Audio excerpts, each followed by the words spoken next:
Hello friends, this video on cell cycle and cell division part 7 is brought to you by examfear.com. No more fear from exam. So let us talk about prophase, that is the first step of mitosis.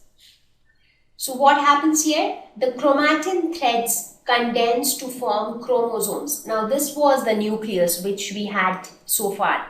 Like after the interphase. In interphase, what happened? These were the chromatin threads which got replicated. That is why you have one in red color, the other one in blue color. Just to distinguish that, okay, one is the replicated one.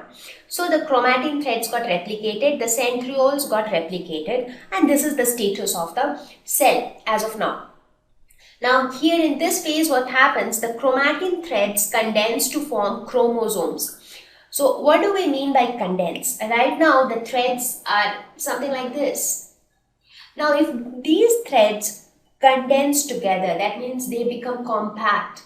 They arrange themselves something like this in this pattern, and this pattern is known as chromosome, and the center at which they are connected to each other, that is known as centromere. I have explained all these things in the previous in one of our previous lessons, so I am sure you all know about all these things. So in this phase, chromosomes are formed.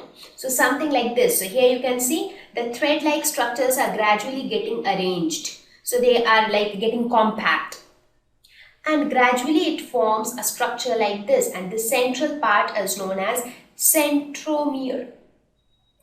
And each of these chromosomes. So basically there are two chromosomes which get connected at the centromere. So each of this chromosome is known as a sister chromatid. Because now we will be using these terminologies very often, and I have already discussed about these before.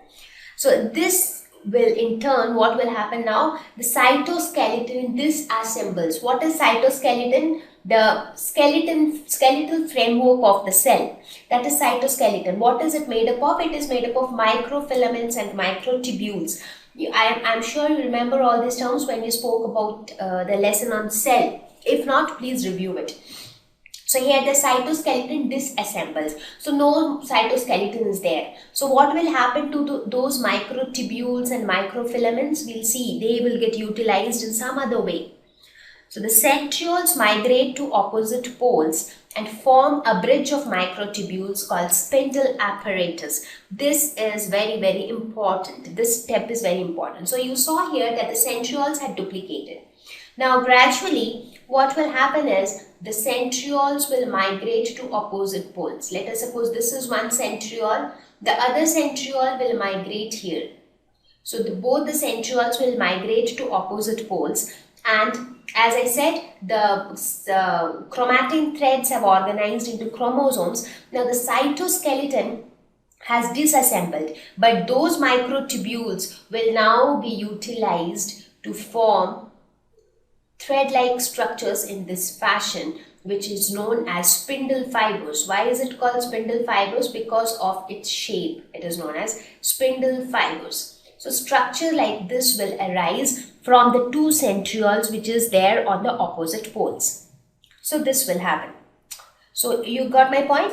The cytoskeleton will disassemble. So what will happen to the microtubules of the cytoskeleton? The same thing will form a bridge-like structure from the two centrioles on opposite poles. And this is known as spindle apparatus. Now chromosomes attach to spindle apparatus by kinetochore.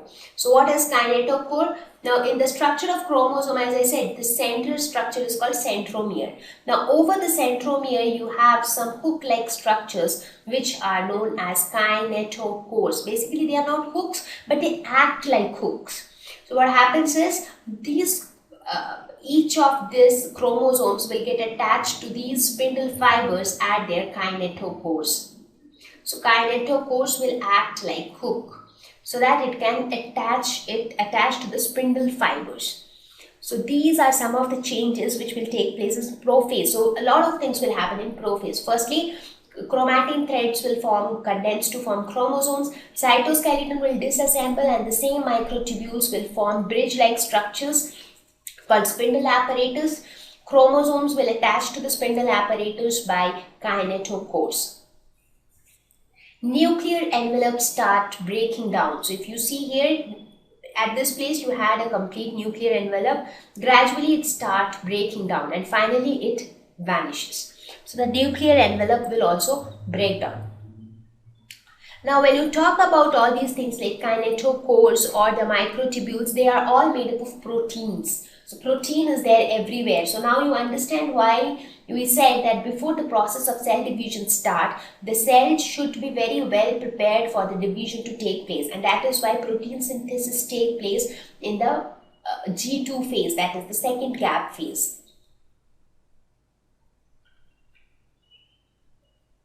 So now what happens in the next step, that is the metaphase. So in this phase, the nuclear membrane completely disappears. So there it started breaking down and now it is completely gone. Chromosomes assemble at the equator. This is again very important. So you saw the chromosomes there, they all attached to the spindle fibers at their kinetochore. So this white color structure which you see here, that is nothing but kinetochore, and these are the spindle fibers. So these are the spindle fibers. So here in this picture you can actually see how it gives the shape of a spindle. So it attaches to these. Now because of the force exerted by both the centrosomes and also by these fibers, what happens is this chromosomes are gradually arranged at the equator of the cell, and this is known as a metaphase plate because it looks like a plate at the equator, and that is why it is termed as metaphase plate. So now another special thing which should be noted here is that if you see, this alignment has a special feature. So now here everywhere you see 1, 2 chromosomes, right? So what are these? This is 1, this is 2. So they are basically same 2 copies of the same chromosome. So now these 2 copies of chromosome or these 2 sister chromatids are arranged in such a way that one sister chromatid is connected to the spindle fiber of one centriole, whereas the other sister chromatid is connected to the spindle fiber of the other centriole. So this spindle fiber is towards this side and this spindle fiber and this chromatid is towards this side. So that is the strategy. This is how it should be arranged at the equator. Now how it gets arranged at the equator, that happens due to the counter forces between the microtubules and the kinetochores. That happens because of the forces between them, and that is why here you can see the centrioles were not exactly on opposite poles, but when they are exactly opposite to each other, they make sure that the alignment is in this fashion and formation of metaphase plate occurs. Now why are the chromosomes arranged in this fashion? So that when both of them are pushed towards opposite poles, one chromosome will go this side, one chromatid will go this side, the other sister chromatid will go this side, so that the 2 sister chromatids can get separated. Now the question is, why do we want them to separate? We will see that in the next phase. Thank you. Please visit www.examfear.com to watch more videos, attempt free online test, get free study material, find tutors and mentors. Thank you once again.